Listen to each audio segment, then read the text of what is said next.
ชุดนี้ตัวเมียเป็นสายเลือดบิ๊กกับตัวเมียสายเลือดบิ๊กกับตัวผู้เป็นเปรู75แล้วก็พม่า25เนี่ยตาดำ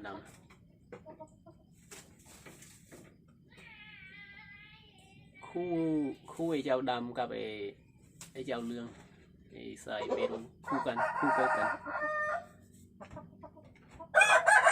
ตัวนี้มันสุ่งกระดูกมันใหญ่มันไป5 พรใส่งอนไข่ได้กี่ใบไข่ได้6 ใบบิ๊กกับผสมกับเปรูพม่าเปรู75พม่า25